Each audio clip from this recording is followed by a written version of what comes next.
రాష్ట్రం అంతటా శుక్రవారం జనసేన ఆధ్వర్యంలో మానవహారాలు.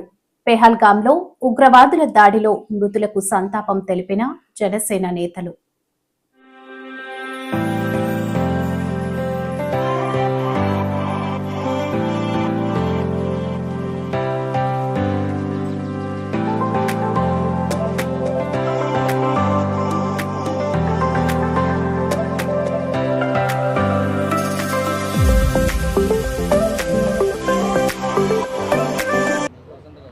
కాళరాత్రి కాశ్మీర్లోని పెహల్గాంలో 27 మంది అమాయకులను టెర్రరిస్టులు ఊతకోత కోయడం అంటే చాలా దిగ్భ్రాంతికరం, చాలా బాధాకరం.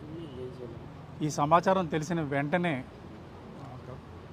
గౌరవ డిప్యూటీ సీఎం శ్రీ పవన్ కళ్యాణ్ గారు, జనసేన అధ్యక్షులు వారు చాలా కలత చెందారు, ఆవేదన చెందారు.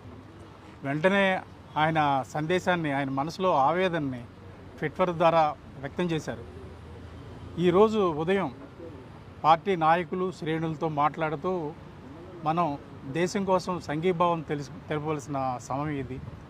3 రోజుల పాటు జనసేన పార్టీ తరఫున సంతాప దినాల్ని పాటించాలని ఆయన ఈ ఉదయం ప్రకటించారు. ఆ మేరకు ఈ ఉదయం పార్టీ కార్యాలయంలో పార్టీ పతాకాన్ని అవనతం చేశాము. సాయంత్రం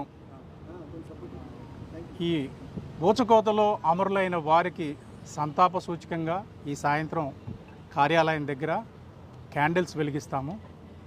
రాష్ట్ర వ్యాప్తంగా జనసేన కార్యాలయాలు ఎక్కడున్నాయో అన్ని చోట్ల, అన్ని ప్రాంతాల్లోనూ జనసేన నాయకులు, కార్యకర్తల ఇళ్ల మీద కూడా ఈ పార్టీ పతాకాన్ని ఈరోజు అవనతం చేయమని అధ్యక్షుల వారి ఆదేశం.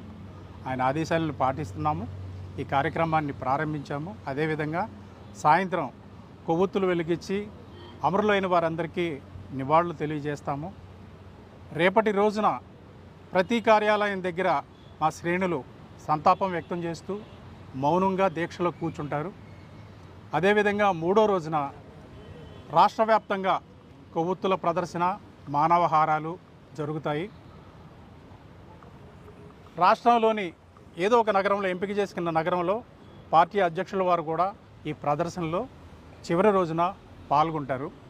ఈ కార్యక్రమాన్ని ప్రతి ఒక్క జన సైనికుడు పాల్గొని ఈ కార్యక్రమంలో మన దేశానికి, అమరులైన వారికి సంఘీభావం తెలియజేయవలసిందిగా కోరుతున్నాము.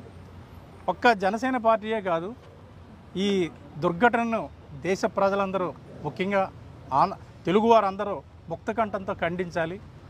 మన బలాన్ని మనం తెలియచేయాలి. బలం మీన్స్ సామరస్యపూర్వకంగా, శాంతియుతంగా, సంఘటితంగా మేమందరం ఒక్కటే. మా మీద ఏది దాడి జరిగినా మేము తీవ్రంగా ప్రతిఘటిస్తామనే ఒక సందేశాన్ని ముష్కరులకు తెలియచేయాలని అధ్యక్షుల వారు తెలియచేశారు. ఈ సందర్భంగా అమరులైన ప్రతి ఒక్కరికి, వారి కుటుంబానికి సంతాపం తెలియజేస్తూ వారికి తీవ్రమైన వారి ఆత్మకు శాంతి కలగాలని ఈ సందర్భంగా ప్రార్థిస్తున్నాము. ఒక్క నిమిషం మౌనం మీ ముందు పాటిస్తున్నాము.